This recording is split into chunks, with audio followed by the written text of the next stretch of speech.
Xo'p, bugungi mavzumiz Renesansi bir kitobning 10-uniti bo'ladi. Bugs for Sale degan maqolani ko'rib chiqamiz. Bo'lmasa boshladik. Birinchisi aytibdi, experience degani tajriba, boshdan o'tkazmoq biror narsani. Bunda to'g'ri javob D bo'ladi. Clever, aqli degani to'g'ri javob C, smartga sinonim bo'ladi. Hobby degani vaqt o'tkazish degani past tangi sinonim bo'ladi. Disagree degani qarshi fikr bildirish yoki boshqacha fikrda bo'lish degani E variant to'g'ri javob bo'ladi. Rare degani yagona, kamdan kam degani, bunda to'g'ri javob F bo'ladi, not common. Strange degani g'alati yoki noodatiy, ya'ni E varianti not usual yoki not ordinary to'g'ri keladi. Xo'p, matnga o'tamiz. Buys for sale. How often have you gone to vending machine to get bag of chips? Siz hech bitta paketi chips olgani savdo avtomatlariga borganmisiz deyapti. What if you found pair of leaf beetles instead? Nima bo'lardi uni o'rniga siz qo'ng'izlarni ko'rganingizda? It may sound strange, but a company in Japan sells large bottles souvenir machines. Bu g'alati eshitilishi mumkin, lekin Yaponiyadagi kompaniyalar qo'ng'izlarni savdo avtomatlari orqali sotishadi.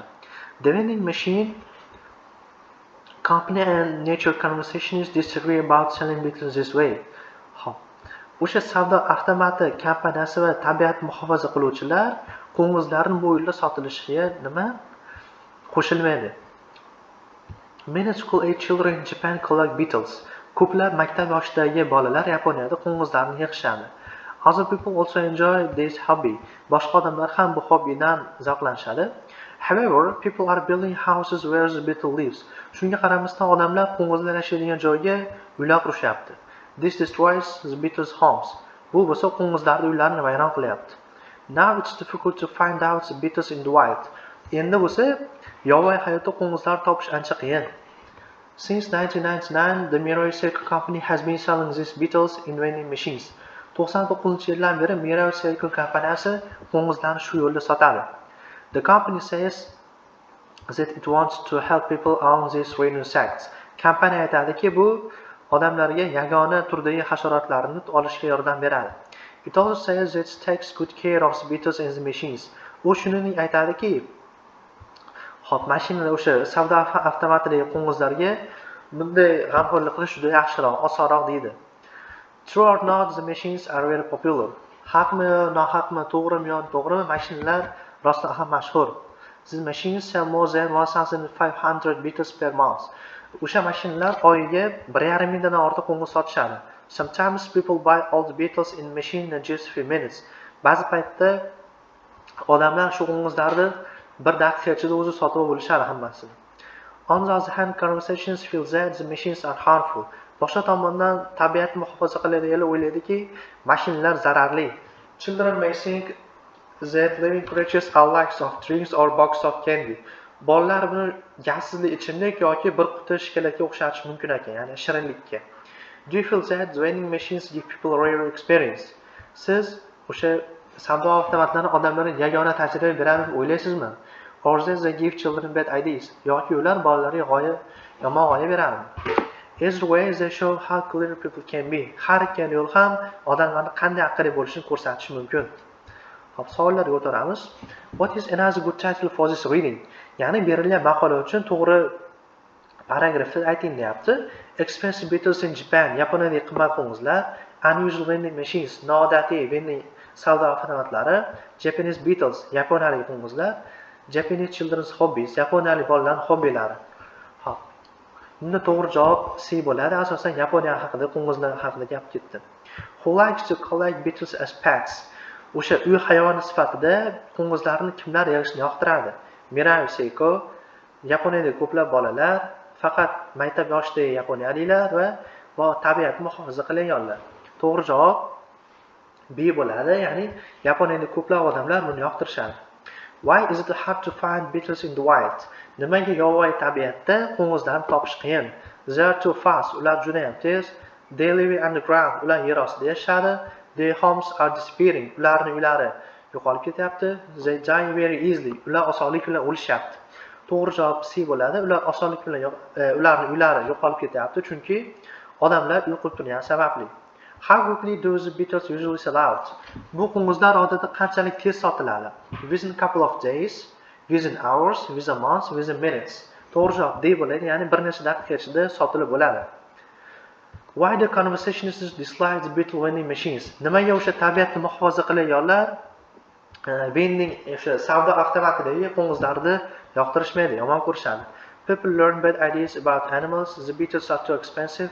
No one wants the beetles. The beetles don't get food. To'g'ri javob A bo'ladi, ya'ni odamlar noto'g'ri g'oya o'rganib qo'yishi mumkin bu orqali.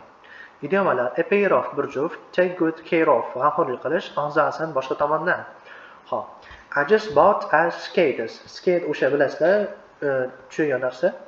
Men hozirgina nima sotib oldim? Bir juft konki sotib oldim. Pair of bo'ladi.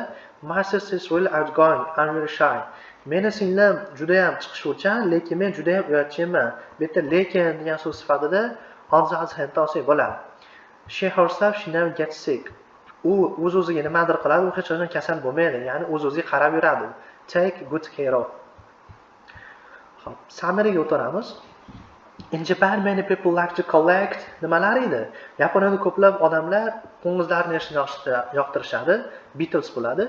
However, the beetles have lost their homes in many parts of Japan. They are very rare these days. Bugungi kunda ular qanaqa kamdan kam rare tushyapti. A Japanese company started selling these beetles in machines. Qanday mashinalarda? Vending mashinalar bo'ladi. The company says that they want to help people own the beetles. However, some people with company. Kompaniya bilan qanaqa edi ba'zi odamlar, ya'ni qarama-qarshi fikrdalar, disagree bo'ladi. Even so, it was a qanday g'oya bu? Clever idea, ya'ni aqlli g'oya. Testga o'tamiz. Riding a horse was a fun. Hop, ot minish, ot minish qanaqa nima? Friend, hobby, experience, beetle deyapti. Do'stlik, hobby, experience, beetle. To'g'ri javob experience bo'ladi, ya'ni yaxshi tajriba o'tkazish. These days, pandas are very rare in China. Bugungi kunda pandalar Xitoyda qanaqa? Yagona, kamdan kam noyob. Too much sunlight can be to your skin. Juda ham ko'p quyosh nuri seni teringni nima qilib yuborishi mumkin? Harmful, ya'ni zarar berishi mumkin. Hold still. There's a big on your arm. Qimillamay tur. Qo'lingda nima turibdi katta? Engine, beetle, idea, home. Qo'ng'iz beetle bo'ladi. Ya'ni qo'lingda katta qo'ng'iz turibdi, qimillama deyapti. Nothing special happened today. It was just a day. Bugun hech qanaqa ajoyib narsa bo'lmadi. Bu shunchaki qanaqa kun?